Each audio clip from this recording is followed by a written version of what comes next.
हर हर महादेव। आदेश आदेश आप सभी का स्वागत है हमारे यूट्यूब परिवार में। साबर मंत्र के क्षेत्र में जब कभी भी कोई साधक जाते हैं तो उनके मन में बहुत सारी दुविधाएं होती हैं, शंकाएं होती हैं, जिसके कारण वह साधना करना आरंभ तो कर देते हैं, लेकिन बीच में उनका जो विश्वास होता है वह डगमगाने लगता है। तो इन सभी शंकाओं को दूर करने हेतु हमारा यह छोटा सा प्रयास है। यह चैनल ही साबर मंत्र से, साबरी विद्या से संबंधित साधकों के लिए समर्पित है। समय समय पे इस पे विशेष जो विधान है उन सभी को मैं डालता रहता हूँ। तो इस चैनल को आप सभी सब्सक्राइब कर लीजिए और आपके कुछ प्रश्न हो तो आप कमेंट करके हमसे पूछ सकते हैं। आज का जो विषय है वह साबर मंत्रों से संबंधित, साबरी विद्या से संबंधित क्षेत्रों में उत्पन्न हुए शंकाओं के निवारण हेतु है।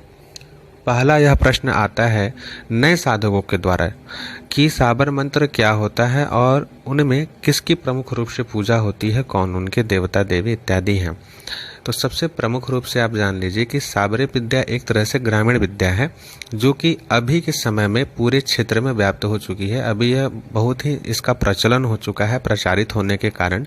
पहले यह बहुत ही गुप्त विद्या ही एक तरह से मानी जाती थी और गुरु परंपरा में यह चलती थी। इसका कोई ग्रंथ नहीं होता था।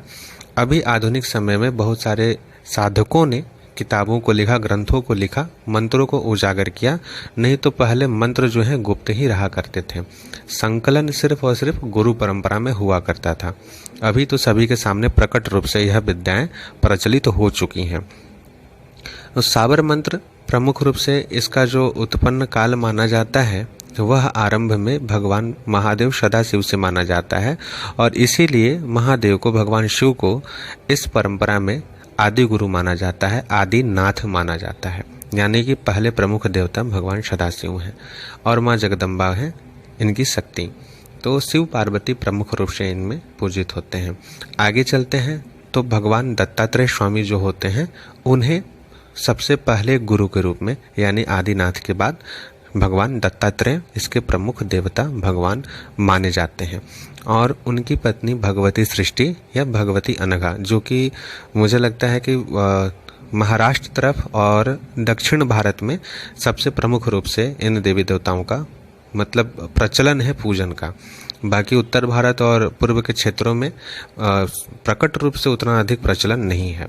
तो इनकी पूजा होती है, यानी कि इनके द्वारा ही इन विद्याओं का उत्थान किया जाता है, जागरण इत्यादि किया जाता है। फिर आते हैं नाथ परंपरा में। तो प्रमुख रूप से नवनाथ हैं, जिनमें कि मैं जिस क्षेत्र में रहता हूँ वहाँ गुरु गोरखनाथ जी की परंपरा तथा दादा गुरु मच्छिंद्र नाथ जी की परंपरा प्रचलित है।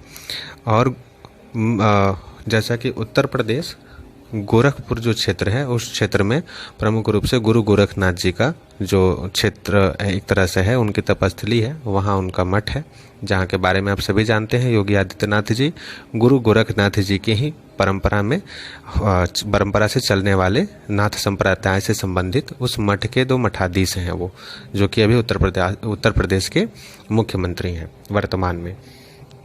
तो यह है साबर मंत्र की परंपरा कि वह क्या होती है और उसमें किसकी पूजा होती है। साबर मंत्र की साधना कौन कर सकते हैं, यानी कि यहाँ यह प्रश्न है कि किस जाति, वर्ण, धर्म से संबंधित लोग इसकी साधना पूजा कर सकते हैं, इस मंत्रों का जागरण कर सकते हैं। तो बिल्कुल इसका सबसे सही उत्तर है इस मंत्र की साधना, इस क्षेत्र की साधना, इन विद्याओं की साधना हर वर्ण के लोग कर सकते हैं। ब्राह्मण, वैश्य, क्षत्रिय, शूद्र हर कोई कर सकते हैं। और आप देखिए तो गांव देहातों में प्रमुख रूप से जितने भी शूद्र जाति से संबंधित लोग होते हैं वह साबरी मंत्रों की ही साधनाएं करते हैं। यानी कि जितने भी साबर मंत्र के देवताएं हैं, जो भी उस प्रकार की शक्तियां हैं, वह साबरी विद्या से संबंधित ही होती हैं। अब है कि साबर मंत्र की साधना किसे करनी चाहिए, यानी कि वैदिक मंत्र हैं, पौराणिक मंत्र हैं, तंत्रोक्त मंत्र हैं, फिर साबर मंत्र हैं। तो आखिर में साबर मंत्र की साधना किसके लिए सबसे अधिक उपयुक्त होती है। तो एक तरह से मैं कहूँ कि अगर आपकी कुल परंपरा से संबंधित आप साधनाएं कर रहे हैं, पहले से आपकी कुल परंपरा चलती आ रही है, तो उस परंपरा को ना छोड़िए। यानी कि अगर आपके घर में, आपके परंपरा के अनुसार आपके कुल के जो प्रमुख देवता हैं वो भगवान महादेव से संबंधित हैं और आपके घर में शिव परंपरा से संबंधित पूजन पाठ इत्यादि होते हैं, प्रमुख रूप से महादेव को और माँ जगदम्बा की पूजा होती है, तो आप उसी परंपरा के अनुसार अपने घर में पूजन पाठ करते रहिए। और उस परंपरा में भी, क्योंकि नाथ संप्रदाय जो है भगवान सदाशिव की ही परंपरा है, उनकी ही देन है, तो उस परंपरा में भी साबरे विद्या यानी साबर मंत्र होंगे जो आप चाहें तो अपने गुरु परंपरा से प्राप्त कर सकते हैं। और अगर आप अलग से भी करना चाहते हैं तो भी आप उसी परंपरा में रहते हुए इस विद्या को अपने लिए जागृत कर सकते हैं, उसमें कोई दिक्कत नहीं है। दूसरी बात, अगर आपको अपनी कुल परंपरा का ज्ञान नहीं है और आप इस क्षेत्र में आना चाहते हैं, तब आप बिल्कुल निश्चिंत होकर इस क्षेत्र में आ सकते हैं, यानी कि साबरे विद्या में दीक्षित होकर के या फिर बिना दीक्षा के जो भी आरंभिक साधनाएं हैं वह सीख करके मार्गदर्शन लेते हुए कर सकते हैं। अब है कि इसके बाद कि कोई व्यक्ति परेशान है, उसकी परेशानियां समाप्त नहीं हो रही हैं, तो ऐसे स्थिति में उसे क्या यह विद्या कितनी समय में फलित होगी, प्रभाव देना आरंभ करेगी। मतलब मुख्य प्रश्न यह यहाँ पर आ जाता है कि साबर विद्या एक तरह से त्वरित विद्या है, बहुत ही जल्दी फलित होने वाली विद्या है, यानी अपनी मंत्रों का इसका जो प्रभाव है वो सबसे अधिक, सबसे जल्दी होता है।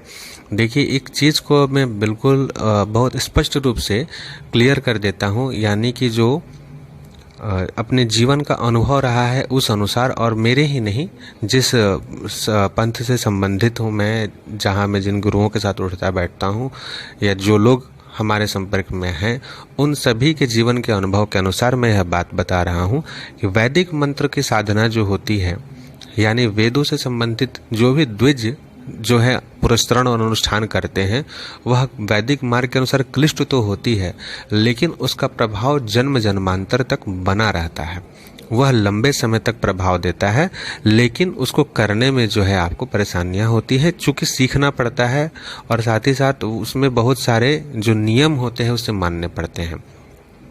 तंत्रोक्त और पौराणिक मंत्र जो होते हैं वह गृहस्थ भी कर सकते हैं, परंपरा के अनुसार कर सकते हैं, सीख करके भी कर सकते हैं, और महाशक्तियों की साधना बिना दीक्षा इत्यादि के भी करते हैं और कर सकते हैं, सेवा पूजा भक्ति कर सकते हैं। वह अलग विषय हो जाता है कि वो कितने समय तक प्रभावी होगा, उनका भी प्रभाव रहता है। साबर मंत्र जो होते हैं इसमें किसी भी प्रकार का नियम नहीं होता है, नियम से हट करके होता है, लेकिन फिर भी नियम न होते हुए भी इसमें नियम है। नियम किसका है? तो वह मंत्र के देवता के ऊपर निर्भर करता है कि आप किन मंत्रों का जागरण कर रहे हैं, किस देवता से संबंधित अनुष्ठान आप आरंभ किए हैं। यानी कि यहाँ पर भी आपको भगवान शिव की अगर आप जाप कर रहे हैं उनसे संबंधित, तो उनका जो साधना से संबंधित नियम है उसे मानना पड़ेगा।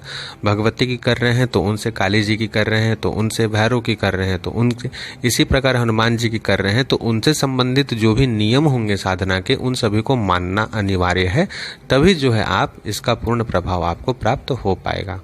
तो यह आरंभिक आपके जो प्रश्न, जो शंकाएं रहती हैं मन में, मैंने उसे दूर करने का प्रयास किया है। आपके और भी जो प्रश्न हैं उसे कृपया आप कमेंट करके पूछ सकते हैं, मैं उससे भी पूर्ण रूप से उत्तर देने का प्रयास करूंगा, ताकि आपकी शंकाएं जो हैं वह क्लियर हो जाएं और आप पूर्ण विश्वास के साथ इस क्षेत्र में आगे बढ़ सकें, हमारे साथ बने रहें। जय मां विंध्यवासिनी, हर हर महादेव, अलग आदेश।